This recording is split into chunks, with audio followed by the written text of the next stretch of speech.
Desperate Meghan Markle has flown back to Los Angeles to try and rework her Netflix show with Love Meghan to, wait for it, include the charity work that she undertook over the course of the LA wildfires, despite her being labelled a disaster tourist for these types of despicable acts where she was literally walking over the embers of homes where their owners didn't even know if the building had survived, where they didn't know if their pets, or in some cases their humans, were lying dead under the surface.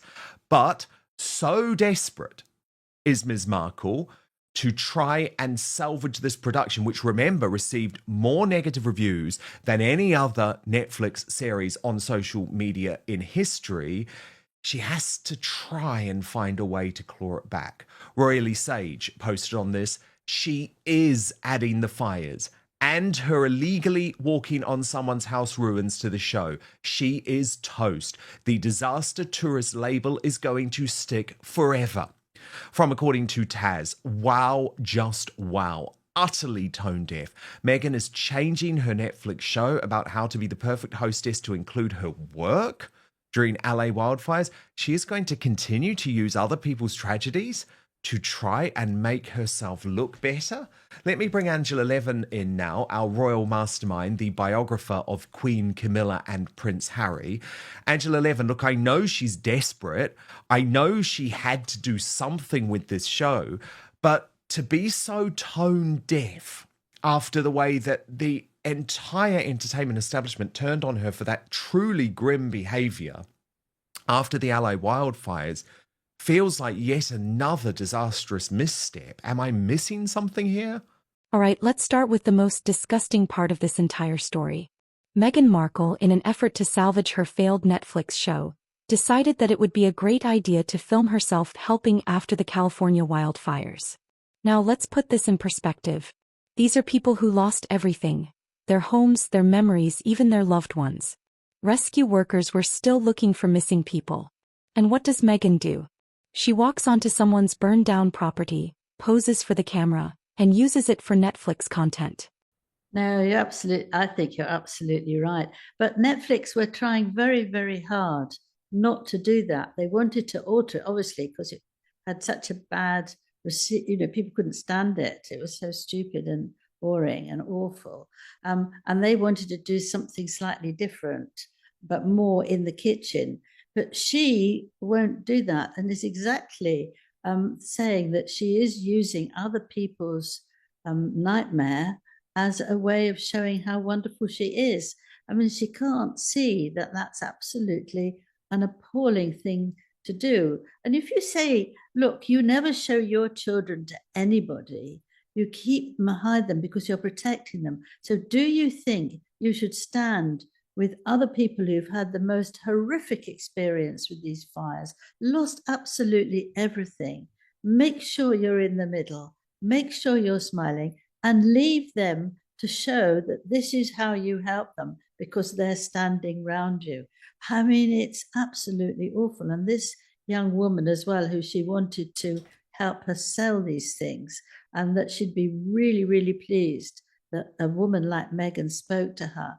But I think she's going ahead with this. That's why she's one of the reasons she wasn't too upset to rush back, that she would show people how amazing she'd been and helping with this catastrophe, and that she would feel that it's all okay. But people don't want her to do that. They don't want to see Meghan being a sort of queen and looking over everybody's desperation. It's so difficult to understand how you can think like that. Even that after that somebody has, several people have said at the time, go away, you're not welcome here, we don't want you here.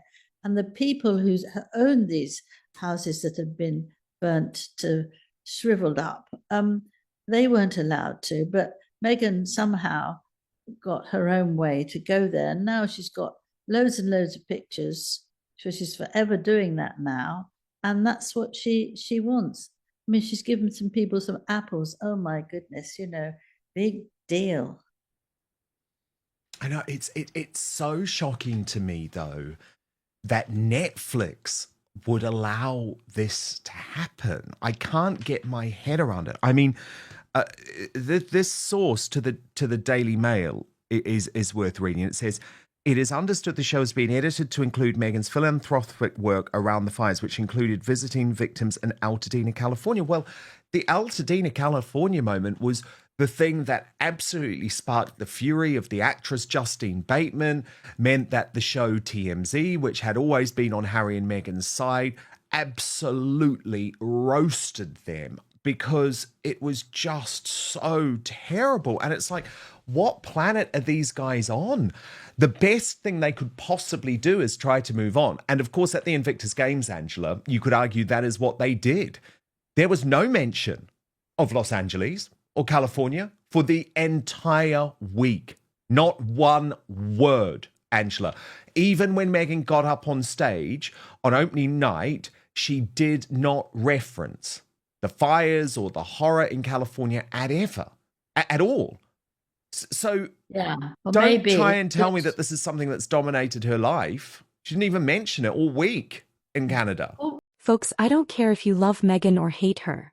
This is completely unacceptable. And here's the kicker. Netflix reportedly didn't even want to include this. Even her own Hollywood allies knew this was bad. Netflix tried to steer her away from this, but Meghan insisted. And why? Because she knows her brand is dying. Now let's talk about why Meghan is this desperate. Her Netflix series with Love, Meghan was supposed to be her big comeback. A show where she teaches us all about elevated lifestyle and entertaining. But what happened? It was boring. It was pointless. It was a self-obsessed vanity project and the public rejected it. The ratings were embarrassing. Social media tore it apart. It was one of the most negatively reviewed shows in Netflix history. what we've seen with Meghan, I think, over the years is that something dreadful can happen, but she won't actually do anything about it. She hides for a little while, and then comes out as if nothing's happened. Because every time she's criticized, she hates it, but she disappears and then comes up and does exactly what she wants to do, or she might do something else, but she won't actually look back and say, gosh, I'm so sorry, everyone. I was a blunder. I don't know what came over me. I desperately wanted to do something and it all went wrong. Please forgive me. Then you think, well, at least she's doing that. But it's not. She's starting a new page. She's starting again. I think that's one of the reasons why people leave, because she keeps changing her mind what she's doing, who she is. And difficult for Harry as well. Sometimes she's all over him. Sometimes she's giving him a most terrible look of a devil, and to get used to this must be almost impossible. But she gets used to it for herself. She just changes. That's happened. She's been highly criticized. Never mind. Close the door. Let's start again. And doing things that, Netflix knows best, I think, don't they? They should have said, we can't do that because it's not going to work. It will make you more enemies than friends. But she feels she knows best. So that's what she's going to have. And I think maybe this is the last time that they will be making a documentary with Netflix. A lot of them are fed up with her. And maybe they just decide, well, let her make it even worse for her. But, we're not going to keep on arguing with her because we'll never get anywhere. She does win arguments, but they then come back and whack her, don't they? Yeah, I just think it's a mess.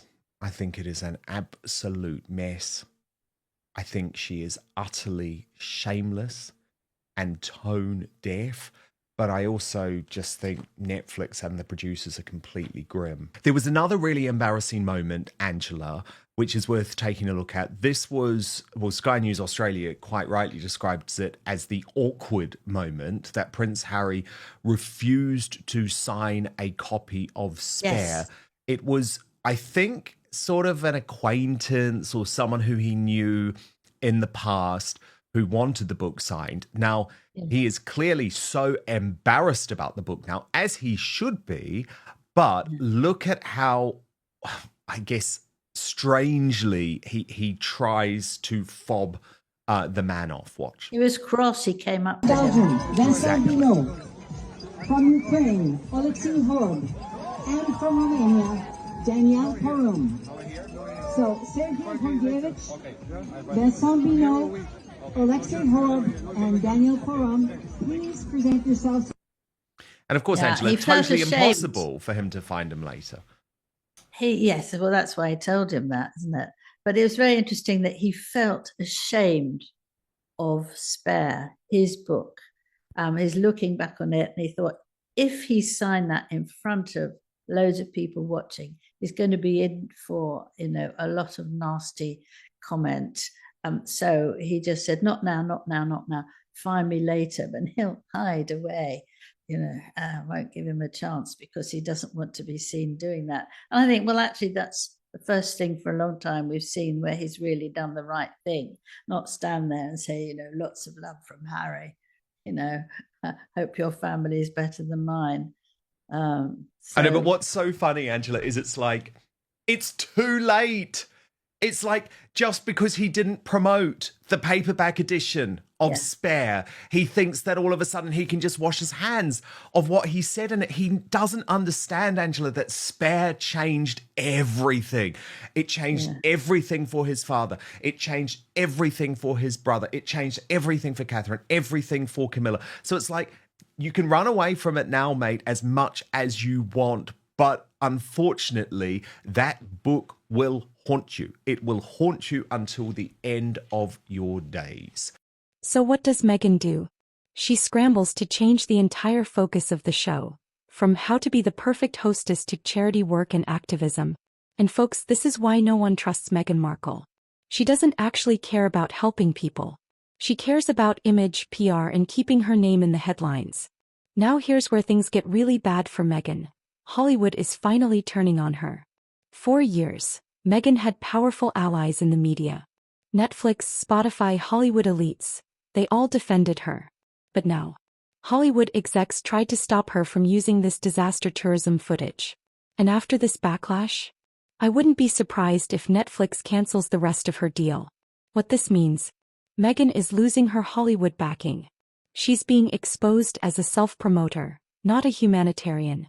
Her activist image is officially dead. Folks, this could be the end of Meghan Markle's Netflix career. More from this tell-all royal book, Yes, Ma'am, by Tom Quinn. Now, this is told from the perspective of former servants within the royal family. And there has been some brutal revelations about Prince Harry from the former staff members. So let me just take you through this, Angela, and then I'll get your reaction because, of course, you were Harry's biographer. You spent all of that time with him when he was in the royal family, so you can explain whether this is unfair or not. But the book writes that Harry's former servant dubbed him probably the most muddled of all the royals of his generation, and said those working for him would compare him to the famous Blackadder Prince character. So, speaking anonymously, of course, to this book, Yes, Ma'am, The Secret Life of Royal Servants, the staff member or the courtier said, I remember once in his private apartments, I'd muddle something, some of his papers on his desk or something. He was immediately angry and it was out of proportion to the problem, or at least I thought it was. The source added that other staff had experienced similar incidents and even used to quip about the royal's temperament. We thought it was a bit rich, complaining about me being muddled, given that Harry was probably the most muddled of all the royals of his generation. The joke used to be that Harry was very much like the Prince Regent in the Blackadder television series. People used to say that without a servant, Harry would take 2 weeks to put his own trousers on. And of course, that is reference to that character, Angela, where it did take him a whole week to put on a pair of trousers. And even then, he ended up with them on his head. The staff members did say, Angela, though, that Harry's vulnerability gave him a certain sensitivity and charm, but that, like his brother William and his father Charles, he was prone to flashes of irritation. What do you make of this characterization of Prince Harry? Well, I don't believe it, actually, when I was talking to him. But I do believe that he does get very irritable. That is true.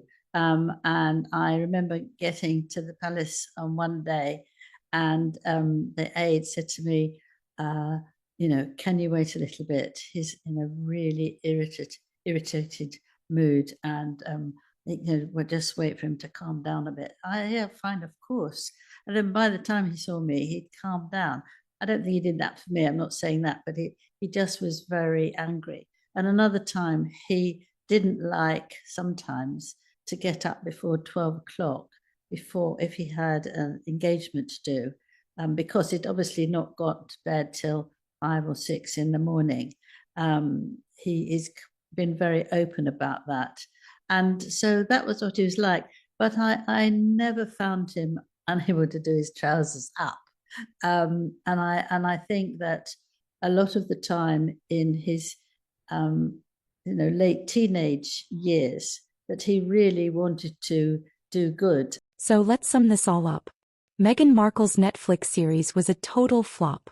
In a desperate attempt to rebrand, she inserted disaster tourism into the show. She was literally caught walking over the ruins of someone's burned-down home for the cameras. Even Netflix tried to stop this, but Meghan pushed forward. Hollywood is finally turning against her, and her days in the industry might be numbered. Folks, I think this might be the moment we look back on and say, this is when Meghan Markle's career truly ended. Do you think Meghan has finally gone too far? Will Netflix and Hollywood cut ties with her after this? Or will she try another rebrand to keep herself relevant? Let me know what you think in the comments below. And do not forget to share, like, and subscribe for more.